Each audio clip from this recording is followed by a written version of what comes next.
जब तक हमारे पूर्व पाप नष्ट नहीं होंगे तो हम कोई भी सफलता का कार्य करेंगे तो हमें असफलता में गिरा देंगे। हम बहुत सकारात्मक सोच रखना चाहेंगे, हमें नेगेटिव सोच में पहुंचा देंगे। ये है पाप का परिणाम। और पाप को नष्ट किए बिना हम सुखी नहीं हो सकते। इसलिए पाप नष्ट करने के लिए और भी उपाय हैं, जैसे तीर्थयाटन है, गंगा स्नान है, और भी हैं। लेकिन सही सटीक पाप की जड़ का नाश कर दे नाम है। नाम संकीर्तनम यस्य सर्व पाप प्रणाशनम। आधा घंटा नाम कीर्तन करो जोर जोर से, और चलते फिरते नाम जप करो, देखो सब पॉजिटिव हो जाएगा। आधा घंटा कोई नाम कीर्तन करो, जो नाम प्रिय हो आपको, हरे कृष्ण श्री राम जय जय, जो भी राधा राधा राधा, खूब जोर जोर से भगवान नाम कीर्तन करो और चलते फिरते नाम जप करो। फिर देख लो आप उसका परिणाम, फिर आप खुद अनुभव करें। लेकिन लंबे समय तक 2-4 दिन किया फिर पाप कर लिया, फिर 2-4 दिन किया पाप किया, वो बात नहीं है। पाप आचरण रोक करके लंबे समय तक करो तो तुम्हारे पाप नष्ट हो जाएंगे, सफलता हाथ लग जाएगी। सबको सफलता क्यों नहीं प्राप्त होती, सबको सुख प्राप्त क्यों नहीं होता, लेकिन सब लोग सुख के लिए ही कार्य करते हैं और दुख क्यों प्राप्त होता है, उसका कारण पाप है। हम पाप कर्म वर्तमान में भी करते हैं और जो भूत में पाप कर्म किए हैं वो परिणाम में आ रहे हैं, इसलिए हम असफल हो रहे हैं, दुखी हो रहे हैं, चिंतित हो रहे हैं। नाम जप करो, बहुत आनंद प्राप्त होगा, बहुत आनंद। हम कह रहे हैं लोक परलोक के सब सुख आपको प्राप्त हो जाएंगे। आप डट के नाम जप तो करो। जैसे लोग कहते हैं कि नाम जप करने से क्या खाना मिल जाएगा, तुम खाना की बात क्या करते हो। अगर भगवान का नाम जप करो तो लोक परलोक सब जगह सुख प्राप्त होता है। जहाँ पाप नष्ट हुए तो सुख ही सुख घेर लेता है। और अगर भाई पाप कर्म करोगे तो पुण्य के प्रताप से ये मिल जरूर सकता है, लेकिन तुम्हारा नाश हो जाएगा। अंत में तुम्हारा नाश हो जाएगा, अंत में तुम जीरो पे होगे, कुछ तुम्हारे पास नहीं होगा। अगर नाम जप कर रहे हो, आज दुखी हो, चिंता मत करो, कल सुखी हो जाओ। हमको भोजन तक नहीं मिले 8-8 दिन, जो आज हम आपको प्रमाण दे रहे हैं कि हम गाड़ी पे चल रहे हैं, तो कल हमको भोजन नहीं मिला। सर्दी में ओढ़ने के लिए कंबल नहीं था, बोरा ओढ़ते थे, टाट समझते ना, जिसमें गेहूं का आटा भरा जाता है, वो बोरा ओढ़कर सर्दी पार करते थे। और आज हम आपको क्या बताएं, जब आप समझ लो यही है तो क्या व्यवस्था नहीं होगी। हर व्यवस्था है, राजा बाबू की तरह भगवान रख रहे हैं। तो कल जो था वो जो दुखमय था, उसमें हम धर्म को नहीं त्यागा, बड़ी कठिनाई से आगे बढ़ते रहे, तो आज वो बात आ गई जो लौकिक और पारलौकिक। ये तो सांसारिक सुख है, लेकिन भागवतिक सुख हम तुम्हें बता भी नहीं सकते कि कितना भगवान हमें आनंद देते हैं। इसलिए नाम जप करो, चिंता न करो, सफलता चरण चूमेगी यदि भगवान की शरण में हो और भगवान के आश्रित हो। महाराज जी, निरंतर प्रयासों के बाद भी जब असफलता मिलती रहे तो स्वयं को मोटिवेट क्या प्रयास करते हो, लौकिक ही प्रयास तो करते हो ना। अपने पूर्व पाप के नष्ट करने का प्रयास तो नहीं करते कि आप कोई अनुष्ठान कर रहे हैं, आप भजन कर रहे हैं, आप परोपकार कर रहे हैं, आप तीर्थयाटन कर रहे हैं पवित्र भाव से, ये तो सब कुछ है नहीं। तो पूर्व में जो पाप कर्म किया है, अब जो आप सफलता के लिए प्रयास करते हैं वो आपको असफल कर देता है, गिरा देता है। तो आपका प्रयास कोई आध्यात्मिक है क्या? तो फिर बिना आध्यात्मिक प्रयास के आप कैसे विजय प्राप्त कर सकते हैं? जो हमने पूर्व में पाप किए हैं, गलतियां की हैं, वो हमको दुख देंगे ना। हम पढ़ लिख करके अच्छा बनना चाहते हो, हमको गिरा देंगे।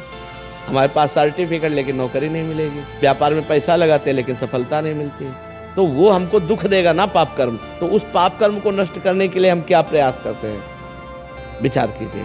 कोई प्रयास नहीं करते ना, तो उसके लिए प्रयास करो। हम कह रहे हैं कुछ मत करो, राधा राधा राधा राधा राधा नाम जपना शुरू करो। काउंटर लो और गिनती से 50,000 रोज नाम जप करो।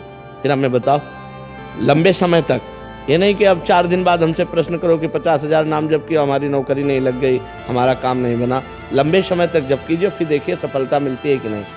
कुछ जने बिना प्रयास के भी महाराज जी, क्या उनका पूर्व का पुण्य है कि उनका प्रयास कोई ज़्यादा प्रशंसनीय नहीं है और सफलता प्रशंसनीय प्राप्त कर रहे हैं, ये पूर्व का पुण्य है। ऐसा भी देखा जाता है कि वो बिना उसमें योग्यता भी नहीं है। बिल्कुल, हाँ, योग्यता भी नहीं, प्रयास भी नहीं, सफलता अधिक है, ये पूर्व का पुण्य उनका काम कर रहा है। योग्यता है, प्रयास भी है, लेकिन सफलता नहीं, ये पूर्व का पाप उसको गिरा रहा है। क्रम होता है, जब पुण्य लगेगा तो आप पाप कर्म करो तो भी उन्नति होती चली जाएगी, और जब पुण्य का संयोग आएगा, जैसे पाप का लगा संयोग, तो अब आप चाहे जितना पुण्य करो, आप चाहे जितना धर्म करो, वो आपको दुख ही देता चला जाएगा। और पुण्य का संयोग है तो आप पाप कर्म करो तो भी आपको सुख मिलता चला जाएगा। लेकिन जब ये पुण्य खत्म होगा और पूर्व का पाप और वर्तमान का पाप मिलेगा तो आपको कष्ट दे देगा।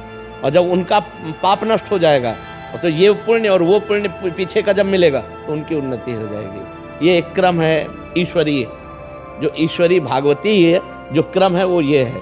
तो इसलिए नाम जप करो और अपने पापों को भस्म करके आगे बढ़ो, नाम जप करो, ठीक है। प्रतिकूलताओं और हतोत्साहित जब हो जाता हूँ, ऐसी स्थिति आती है, तो ऐसे समय में अपने को खुद को कैसे फोकस रखूं और प्रोत्साहित रखूं कि मतलब आगे का मार्ग प्रशस्त हो। जब हम भगवान से चित्त जोड़ देते हैं तो इस प्रश्न का उत्तर अपने आप मिल जाता है, ऐसा बल मिल जाता है कि हम उनको सह सकते हैं। क्योंकि हम भगवान से जब चित्त जोड़े हैं ना तो हमारा मन आनंदित रहता है। अगर मन आनंदित है तो हम विपत्तियों को रौंदते हुए निकल जाएंगे, अगर हमारा मन आनंदित नहीं है तो फिर हम गिर जाएंगे। और मन आनंदित होगा जब भगवान से जुड़ें।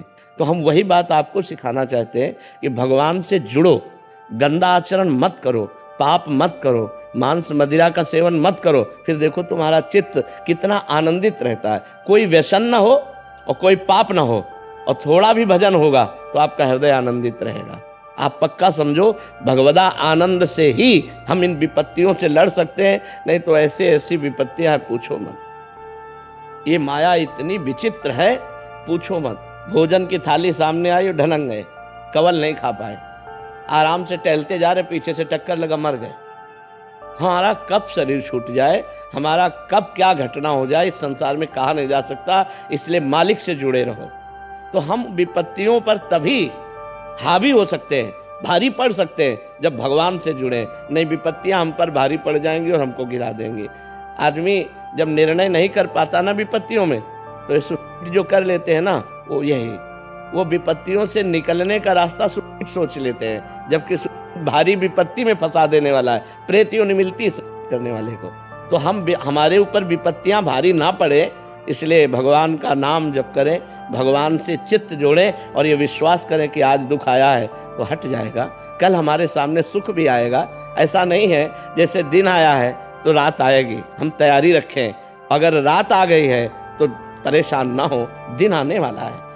दुख आया है तो सुख आएगा, सुख आया है तो दुख आएगा। ये एक क्रम चल रहा है, मनुष्य जीवन का क्रम है। हमको तैयार रहना चाहिए। जैसे हम रात्रि के लिए बिजली गई तो हम इन्वेटर की व्यवस्था करते हैं, जनरेटर की व्यवस्था करते हैं कि हम अंधेरे से व्याकुल ना हो। ऐसे ही दुख आने वाला है, हम नाम जप करें, दान पुण्य करें, तीर्थ स्नान करें।